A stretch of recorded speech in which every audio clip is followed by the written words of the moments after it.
Boa noite de salvação em Cristo Jesus. Vamos salmodiar, aprender um pouquinho da palavra de Deus de uma maneira simples e singular, E a vós que irão ver esse vídeo, se quiser fazer algum comentário, se dar um like, compartilhar com alguém, porque a palavra é simples, É só uma maneira de fazer o ID de Jesus, De uma maneira singular e simples, amém?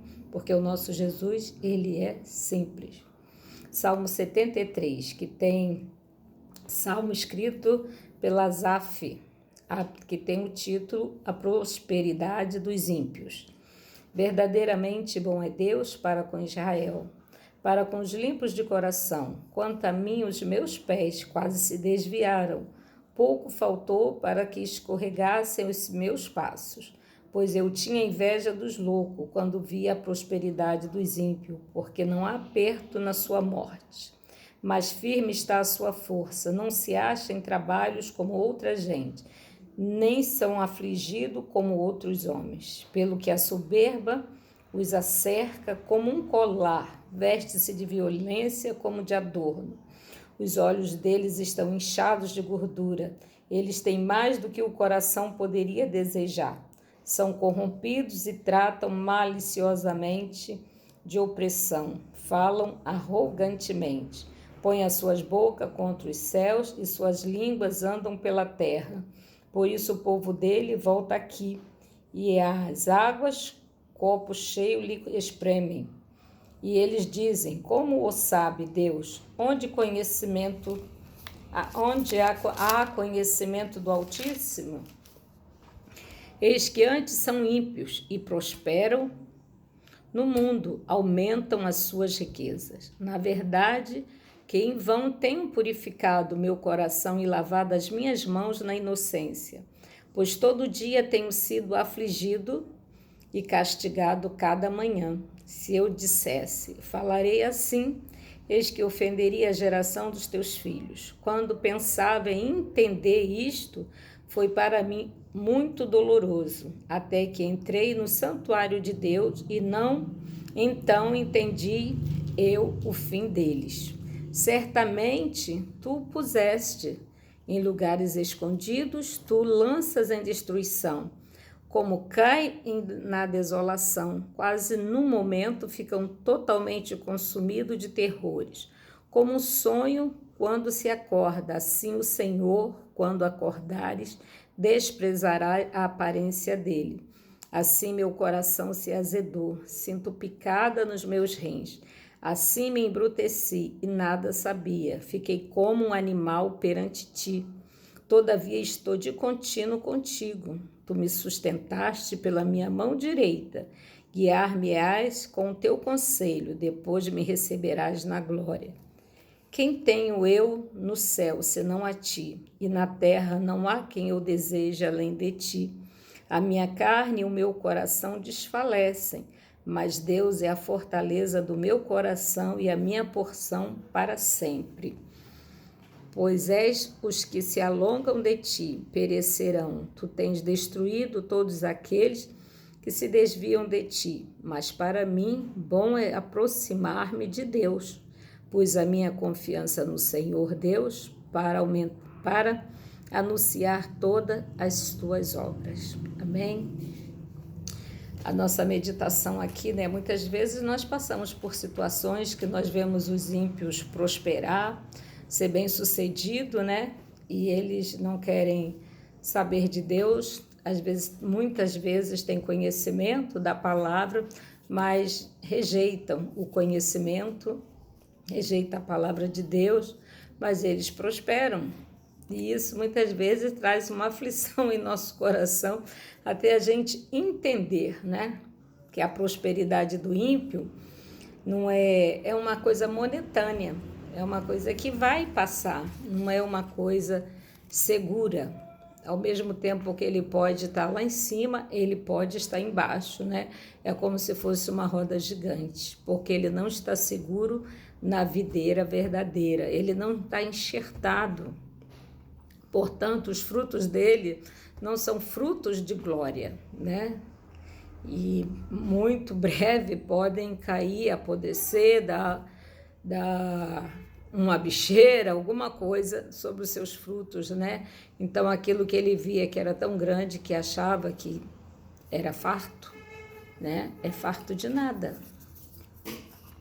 Aqui a nossa meditação de hoje tem o subtítulo assim: o que vale é o fim, porque os ímpios prosperam. Uma pergunta, né? Por que os ímpios prosperam? Porque tudo dá certo para eles. Afinal, será que vale a pena ser como eles? Também 3 perguntas aqui, né? Essa questão tem despertado a atenção dos homens através dos tempos. Já há muito tempo antes de Asaf escrever este salmo, fez a mesma pergunta: por que razão vivem os ímpios? Envelhece e ainda se robustece em poder. Quem é o Todo-Poderoso para que nós o sirvamos e que nós aproveitará que lhe façamos orações? Né? Que está em Jó 21:15, que diz quem é o Todo-Poderoso, né? Que está aqui já bem grifado aqui dentro da palavra. Jeremias também questiona Deus: justo serias o Senhor, ainda que eu entrasse contigo num pleito, contudo falarei contigo dos teus juízos, porque prospera o caminho dos ímpios e vivem em paz todos os que cometem o mal aleivosamente, né? Justo serias o Senhor, quando, ainda que eu entrasse contigo num pleito, falarei contigo dos teus juízos, né? Porque prospera o caminho do ímpio. Qual a resposta para estas questões? Quando o salmista pensou nisso, os seus pés quase que se desviaram, porque a gente pensa de sair do caminho, né? Você é igual eles, né? Eles prosperam, né? Que na pergunta, por que eles prosperam? Porque dá tudo certo para eles, né? Será que vale a pena ser como eles? É verdade. Parece não ter sentido o fato de que o ímpio prospera e o justo tenha que catar latinhas para sobreviver. Este pensamento ainda perturba muita gente, como perturbou os homens de Deus no passado. Entretanto, o salmista encontrou resposta quando entrou no santuário. Foi no santuário que ele compreendeu que o salário do pecado é a morte, que está em Romanos 6, né? Mas o dom gratuito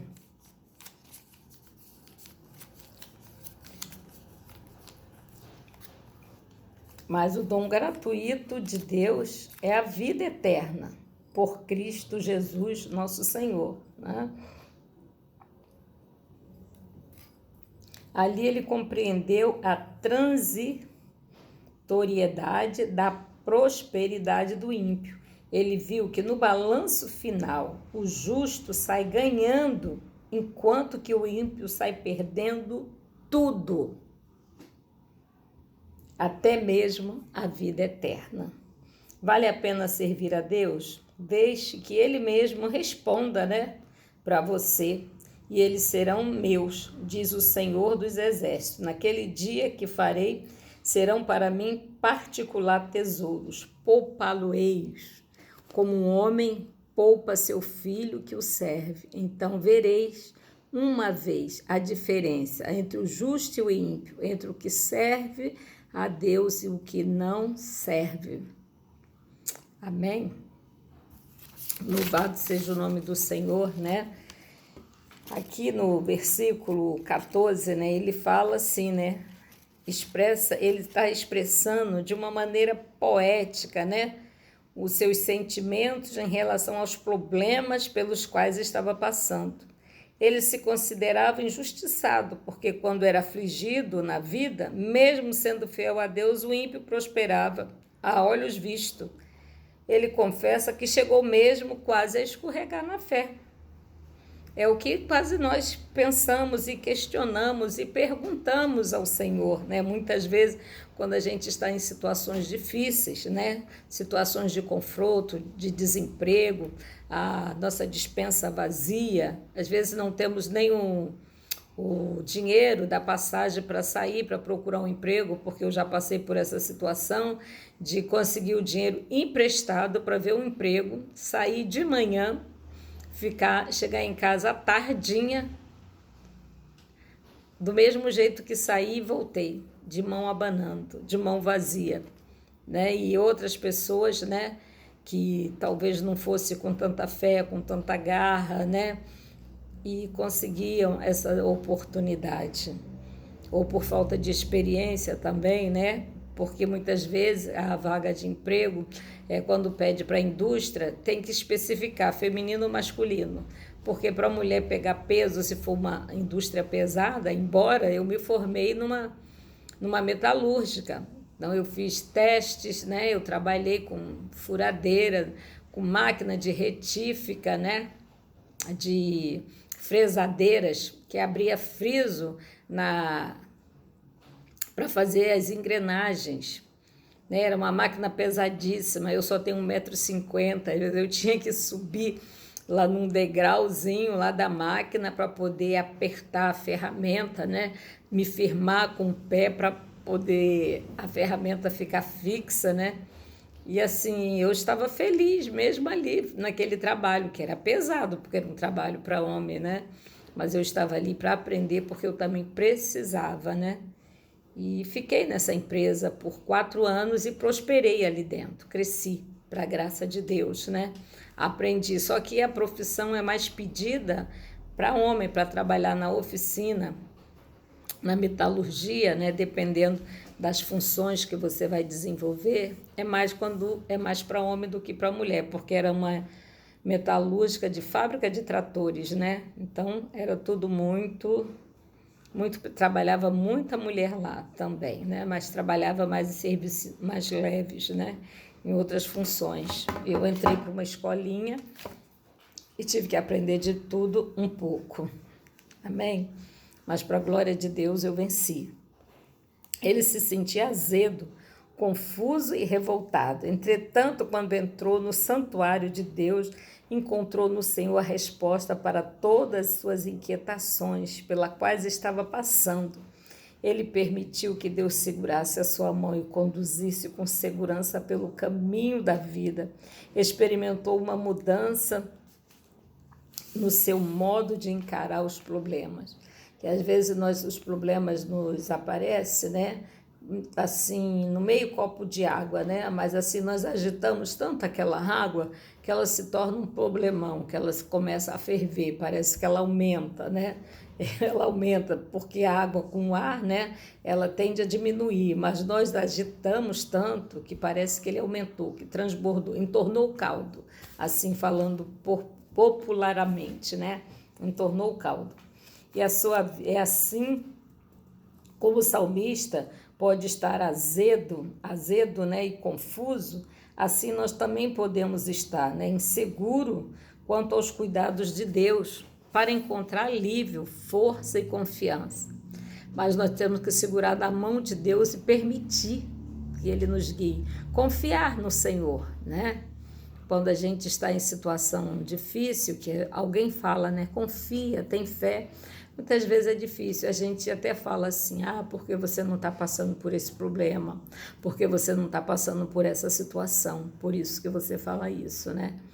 Mas quando eu fiz a minha confissão de fé, que eu aceitei Jesus Cristo, né? Quando ele já tinha me aceitado, mas eu não tinha entendido o chamado, que eu entendi o chamado, disse sim para Deus. A primeira coisa que me aconteceu foi eu perder o meu emprego, mas eu não blasfemei, eu não desesperei. Deus queria saber o meu nível de fé, me tratar, né? Porque foi assim com o nosso irmão Abraão, nosso pai, né? O pai da fé, Abraão, né? Quando ele teve o seu filho, né? Na velhice, ele ficou tão encantado ali com aquela criança, com o milagre, né? Ocorrido, com a promessa do Senhor sendo concretizada, que Deus queria queria testar a sua fé. Eu tenho um pastor que ele costuma falar assim, que Abraão estava distraído, tão distraído com o filho, que não ofertava mais ao Senhor, que não prestava mais culto a Deus. Então Deus falou, vou testar a sua fé, e pediu o seu filho para o holocausto, né? Mas ele confiando no Senhor, ele foi, né? E ele disse para os seus moços que acompanhava, né? Aguarde aqui que vai subir eu e o menino, né? E chegando lá, quando ele ia descer com a lâmina, né, para imolar ali o seu filho, né? Aí a voz do Senhor bradou: não faça isso, pois sei que tu temes a mim, que tu me amas, né? E logo apareceu o cordeiro, ali embaraçado nos galhos, né? Que é ali que Deus já tinha preparado tudo. Deus só queria saber da fé de Abraão, se a fé dele estava ativa, estava viva, da confiança que ele tinha no Senhor, né? E ele mesmo confiando, ele ia fazer aquilo, né? Mas Deus viu graça nele, e é assim que Deus acha graça em mim e em você. E ele permite que nós venhamos passar por situações difíceis para saber se nós estamos agradando verdadeiramente ao Senhor, se nós estamos fazendo aquilo por amor, né? Se nós temos fé. Fé e confiança são duas palavrinhas que andam, né, continuamente juntinhas, né, casadinhas, né? Se você tem confiança, você tem fé, né? Muitas vezes você confia e não tem fé, não combina isso. Ou você crê ou você não crê. Ou você tem fé ou não tem. Outras têm muita fé, né? Tem fé que transborda, que contamina, que até quando alguém chega perto, só da pessoa falar, não, eu creio, vai dar tudo certo. O Senhor falou e a palavra do Senhor não volta vazia, ela sempre cumpre aquilo que apraz a Ele, né? Então, assim, muitas vezes eu costumo falar isso para as pessoas, né? Eu digo, nosso Deus é fiel, Ele não é homem para que minta, nem filho do homem para que não cumpra com a sua promessa. Eu tenho falado também na minha oração, pois eu tenho pedido muito ao Senhor uma porta de emprego, uma carteira assinada para o meu filho, para que ele sinta seguro, para que ele possa tocar a vida dele, né? Que ele não venha depender de mim financeiramente, né? Mas que ele venha ter, porque ele é homem, né? Precisa ter uma independência financeira para cuidar de si, das suas finanças, de tudo, para ter uma responsabilidade. Não é mesmo? Porque é muito fácil gastar aquilo que você não ganhou, né? Mas quando você começa a ganhar, a comer, ir no supermercado, saber quanto custa 1 quilo de arroz, 1 quilo de feijão e tudo, e ver o seu salário deixando metade ou 1/3 do seu salário ali no supermercado, você vai valorizar. Você não vai deixar o alimento estragar.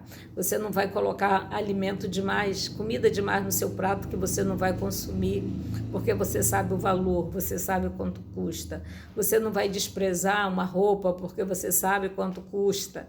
Entendeu? Você só vai comprar aquilo que te é necessário. Você não vai comprar para sobejar, né? Eu costumo falar que tem o rei Lamiel, né? Aqui em Provérbios 30 ou 31, que diz assim: Senhor, que o Senhor que não me falte a porção acostumada, porque com a porção acostumada ele vai saber administrar, né? Ele sabe que não vai lhe faltar. E se tiver a mais, né, com certeza, vai se esbanjar e vai se desperdiçar. Aí, assim como o filho pródigo, né, ele esbanjou a sua herança e depois, né, ficou sem nada, ficou como no tempo de hoje, né, ficou mendigando pão, ficou vagando na rua, porque nas hospedagens, nas estalagens, ele não tinha dinheiro para pagar. E ele foi cuidar de porcos para sobreviver, que foi quando ele lembrou que os jornaleiros, né, os empregados do seu pai, né, comiam coisas boas, né? E ele, né, como filho, como herdeiro, estava desejando comer bolotas de porco. Agora você vê só, mas quando você confia em Deus, pode ter certeza que o Senhor está cuidando. O Senhor, quando nós passamos por situações difíceis, Ele está nos calibrando, Ele está nos testando. Nós estamos aprendendo, adquirindo fé, adquirindo resistência espiritual para permanecer. Porque falar que ama a Deus é muito fácil. Eu te amo, Jesus, né? Cantar, né? Esses louvores que mexem com o seu psique, que mexem com a sua alma, que você se emociona, que você chora, isso é muito fácil. Mas amar a Deus verdadeiramente não é fácil. Você negar o mundo porque você é cidadão do mundo. Nós somos seres carnais, nós vivemos no mundo. Você largar o mundo, dizer não para o mundo e sim para Deus. É muito difícil. É difícil sim, mas não é impossível, porque Ele mesmo diz na sua palavra, eu venci o mundo e nós venceremos também, da mesma forma. Amém? É dessa forma que nós vamos prosseguir, servindo a Cristo. Amém? E vocês leiam a Bíblia, né? Confira aqui, Salmo 73, né? Que vocês vão achar tudo isso aqui. Tá bom? Porque a Bíblia é um tesouro para mim e para você. Boa noite de salvação, né? Não esqueça de dar um like e compartilhar. Amém?